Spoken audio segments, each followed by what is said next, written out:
You made no qualms about being a follower of Jesus Christ. In fact, I noticed on your Twitter, I want to put this on the screen, it says, Jordan Smith, this is his Twitter account, winner of The Voice, season 9, Kentuckian, musician, traveler, follower of Christ. All right, great, God bless you, man. Great, great. So, tell me about your relationship to Jesus. Well, I grew up in a Christian home. My parents are both Christians, and they took me to church every time the doors were open, and they really instilled in me from a very young age, just growing up, how important it was not only to be a good person, but to be a person that's full of the love of God and to pour that onto other people. And I've done everything I can, you know, just growing up to live in that. I thank my family for that. I have them to thank for that. And I have such a good support system behind me. And I've just honestly, I've grown so close to the Lord. And I try to walk with him every day. And I try to direct my thoughts towards him because he's been so good to me. He's given me so many great things. And so, yeah, I've known him my whole life, I feel. And, you know, we've been friends for so long, and yeah, that's right. And I think that's the most important thing. Yeah. People who don't know God don't understand this talk about friendship with God, but we're not talking about religion. We're talking about a relationship. Now, one of the songs that you did on The Voice was a very famous hymn called "Great Is Thy Faithfulness." Immediately shot to #1 on Billboard. I don't know the last time we had a hymn at #1, but I want to play a clip from that on the screen. Watch this. Great is thy faithfulness. Great is thy faithfulness. Great is thy faithfulness. Lord, unto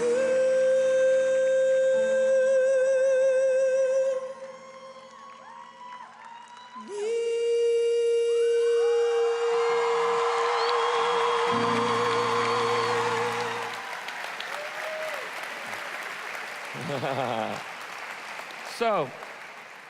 So tell me, how has God been faithful to you? Well, how has he not been faithful to me? Yeah.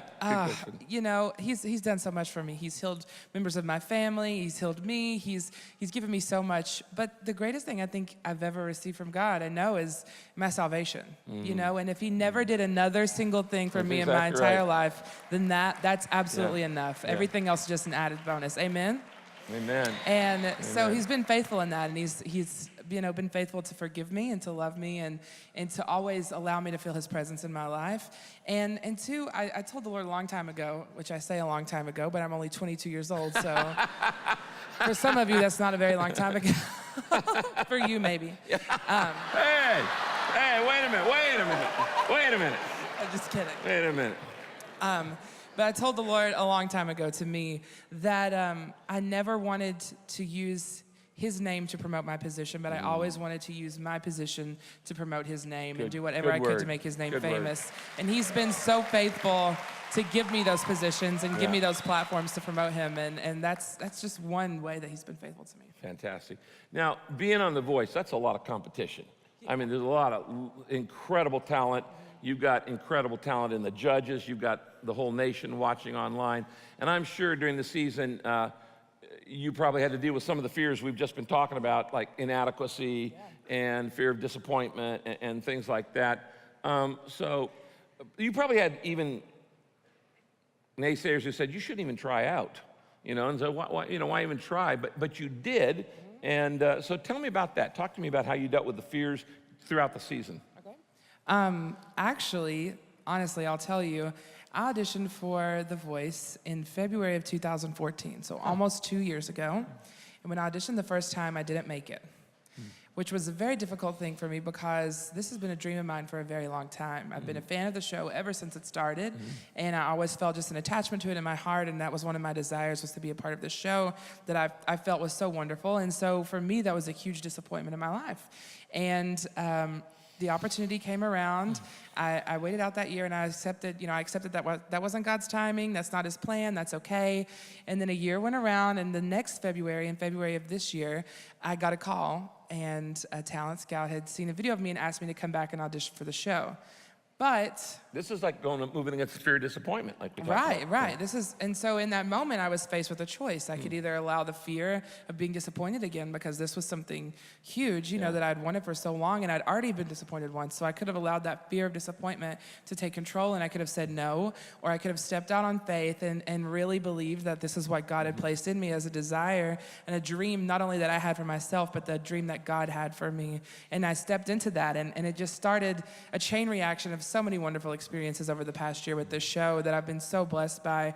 So I've had to overcome that just initially to even be a part of the show. And then, of course, you know, each week getting up on live television and singing high notes and standing on high things every week. There's always a little bit of fear that wants to creep in, the fear of inadequacy and knowing, you know, thinking that you're not good enough or that you can't do it. But I had to accept that I am not good enough in my own strength and in my flesh. I'm not enough. None of us are. But where I end is where God begins. And he will take everything that's out of our control, and he will do his part as long as we do what we can do with what's in our control. So I just had to do that every week. I had to do what I could and do what was in my control and leave the rest to him and prepare myself, and then allow him to just move and work in whatever way he saw fit, and open myself, like you said, to that, and say whatever it is that God has for my life, that's what I want to do. And so that's just one example of how I've had to overcome my fears through this whole process. Wow. Okay, how many of you will promise to pray for Jordan and his career? All right, all right, all right. How many of you vote that we make him a member of Saddleback Church? All right, okay. How many of you will buy at least 2 of his next album? Jordan Smith, ladies and gentlemen. How about that?